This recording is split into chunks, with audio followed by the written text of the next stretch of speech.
ముందుగా మురిస్తే పండుగ కాదని ట్రంప్కు ఇప్పటికే అర్థమై ఉంటుంది. భారత్ ప్రధాని మోడీతో పెట్టుకుంటే ఎలా ఉంటుందో అర్థమైంది. ట్రంప్కు సన్నిహితులైన యూరోపియన్ యూనియన్తోనే ఏకంగా స్వేచ్ఛ వాణిజ్య ఒప్పందం చేసుకుని అగ్రరాజ్యానికి షాకిచ్చాడు మోడీ. అమెరికాతో ఈయూకు చెడడంతో మోడీ చేసుకున్న ఈ ఒప్పందం దౌత్య విజయంగా అభివర్ణిస్తున్నారు. అటు రష్యాను నొప్పింపకుండా ఇటు ఈయూతో డీల్ చేసుకుని అగ్రరాజ్య అహంకారాన్ని మోడీ దించారని ప్రశంసలు కురుస్తున్నాయి. అంతర్జాతీయ వాణిజ్య రంగంలో భారత్ ఒక భారీ వ్యూహాత్మక విజయాన్ని నమోదు చేసింది. దశాబ్ద కాలంగా పెండింగ్లో ఉన్న భారత్ యూరోపియన్ యూనియన్ ఈయూ స్వేచ్ఛా వాణిజ్య ఒప్పందం FTA ఎట్టకేలకు ఖరారైంది.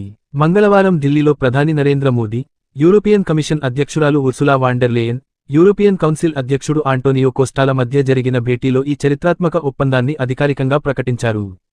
ఈ ఒప్పందం కేవలం రెండు ప్రాంతాల మధ్య వాణిజ్యానికే పరిమితం కాకుండా గ్రీన్లాండ్ అంశంపై అమెరికా, ఐరోపా మధ్య విభేదాలు తలెత్తిన వేళ ప్రపంచ సమీకరణాలను ఒక్కసారిగా మార్చివేసింది. ఒప్పందంలోని కీలక అంశాలు. ఈ ఒప్పందం ద్వారా ఇరు పక్షాలు పరస్పరం రాయితీలు ప్రకటించుకున్నాయి. భారత ఎగుమతులకు ఊతమిస్తూ ముడి వస్త్రాలు, తోలు ఉత్పత్తులు, దుస్తులు, పాదరక్షలు, రత్నాలు, వజ్రాభరణాలపై ఈయూ టారిఫ్లను పూర్తిగా తొలగించింది. లగ్జరీ కార్ల ధరలు దిగిరానున్నాయి. భారత్కు దిగుమతయ్యే ఐరోపా లగ్జరీ కార్లపై ప్రస్తుతం ఉన్న 110% సుంకాన్ని 40%కి తగ్గించాలని నిర్ణయించారు.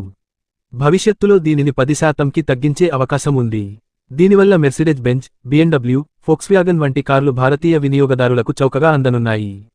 వైన్, స్పిరిట్స్ సుమారు 150% వరకు ఉన్న టారిఫ్లు, ప్లాస్టిక్స్, కెమికల్స్, ఫార్మా ఉత్పత్తులపై కూడా సుంకాలు భారీగా తగ్గనున్నాయి.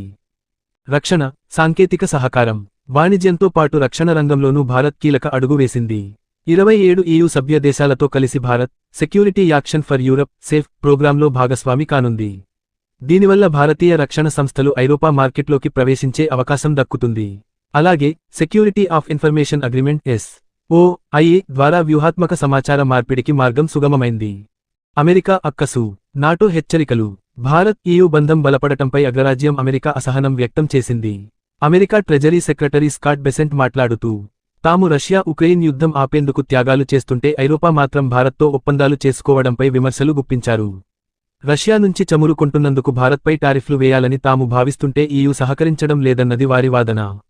మరోవైపు గ్రీన్లాండ్ విషయంలో ట్రంప్ హెచ్చరికల నేపథ్యంలో నాటో చీఫ్ మార్క్ రుట్టే స్పందిస్తూ, అమెరికా సాయం లేకుండా ఐరోపా తనను తాను రక్షించుకోలేదు అని హెచ్చరించడం ప్రాధాన్యత సంతరించుకుంది. ఇక ఈ ఒప్పందంపై తాజాగా మోడీ గోవాలో జరిగిన ఓ కార్యక్రమంలో వర్చువల్గా మాట్లాడుతూ అధికారికంగా ప్రకటించారు. ఈ ఒప్పందం ప్రపంచ ఘత్లో 25%కి ప్రాతినిధ్యం వహిస్తుంది. దీనివల్ల కోట్ల మందికి ఉపాధి అవకాశాలు లభిస్తాయి అని నరేంద్ర మోదీ ఈయూతో డీల్ అధికారికంగా ఆమోదించబడిందని పేర్కొన్నారు. ప్రస్తుతం EU, భారత్ మధ్య ద్వైపాక్షిక వాణిజ్యం 2024